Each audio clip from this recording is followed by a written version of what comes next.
I started drinking when I was young, and I was a drinker for 35 years. It got to the point where, I was drinking at lunch, and then, I was drinking on most of the time. And I got to the point where I just didn't even go to work. I just got up and had a drink. Basically, just experiment a little bit with alcohol and weed. Then it progressed even worse to where, I graduated into cocaine, went to crack cocaine. And I started drinking Friday and Saturday, and that turned into 3 times a week, 4 times a week, and all of a sudden I was drinking every day. I just started getting into pills and just smoking pot and just drinking and hanging out with the wrong crowd. And pretty quickly all that money started to run out, and people started to notice what I was doing. We'll finally get introduced to heroin. And at first you're like, I'm only snorting this. I'm never putting a needle in my arm. And after so much and snorting so much heroin, it just doesn't have that effect anymore. And the next progression is just putting a needle in your arm. And then that's where you're just like, life is coming to a crashing, sudden halt. My addiction led me to prison,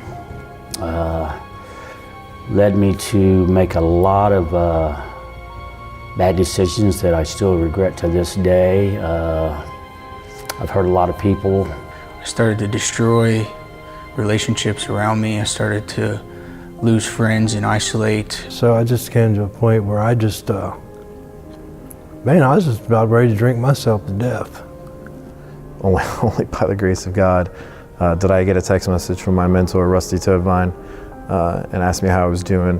And that kind of opened up a dialogue.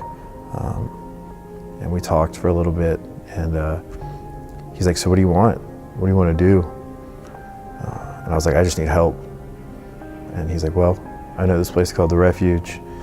I realized, this is where I needed to be. I needed to try something outside of myself and see, it couldn't be no worse than what I was doing to myself. So I just remember thinking, I was like, what else are you doing? What else are you doing? This is 13 months to save your life, or you're going to prison, or you're going to die. And I knew when I left the house, if I wasn't admitted, I wasn't going back. I prayed as hard as I've ever prayed in my life that morning, sitting here in the church, that they would accept me, because I knew I needed help. I just remember the joy that these people had when I walked in here, the genuine happiness I could see on their face, and I wanted a part of that. We get off the bus, and people start hugging me, and I'm just like, what is going on here? People start telling me they love me. It's just like, you got there and everybody made you feel so welcome. It's like, this ain't gonna be too bad. And I probably had more meaningful male conversations in the first 2 weeks at the farm than I did in the previous 10 years combined. Actually discussing hopes and dreams and feelings. I thought I was coming in here to address an addiction problem. And Brother Vincent, one of the coordinators down there, kept saying, guys, it's a heart condition.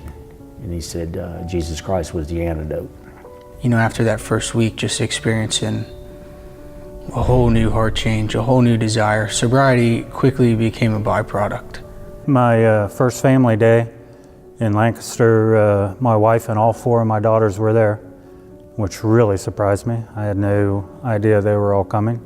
In that first family day, I remember 3 or 4 cars pulling up, and my little niece and my little cousins running up to me, and all my family gets out, and there was like 20 of them, and we're all just eating and hanging out and having a good time. And it was, the family restoration started to happen quickly.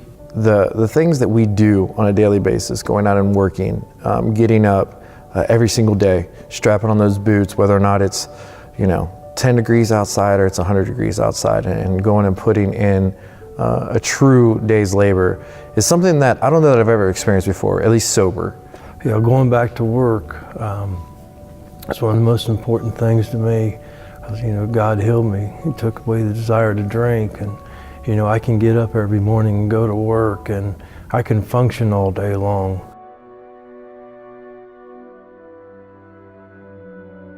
For me at this point, completing the ministry doesn't mean I'm finished. Some of the coordinators who were here when I was coming through, just being able to look to them and see some of that guidance and feel, some of the love that these guys had, and also see that they were still going through the same struggle. They had helped me so much, and I wanted to offer the people behind me the same thing. God says, "Who shall I send and who will go for us?" And he says, "Send me, I'll go." When I'm wondering about direction and that God has for me in my life. It's one of the verses that I focused on before I became a coordinator. Philippians 4:13, I can do all things to Christ because he gives me the strength. And I truly believe in that.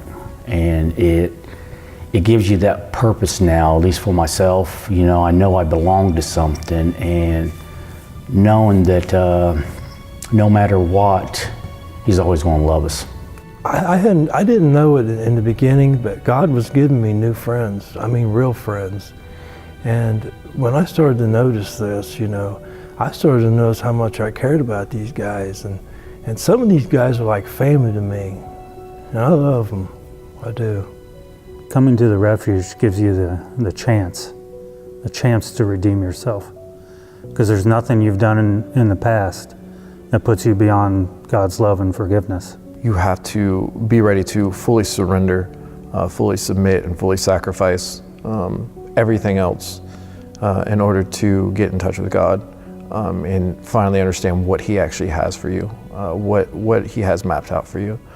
I think that until you get to that point, it doesn't matter how many rehabs, ministries, AAs, NAs you go to, you're never going to fully grasp what he actually has for you, the blessings he has in store.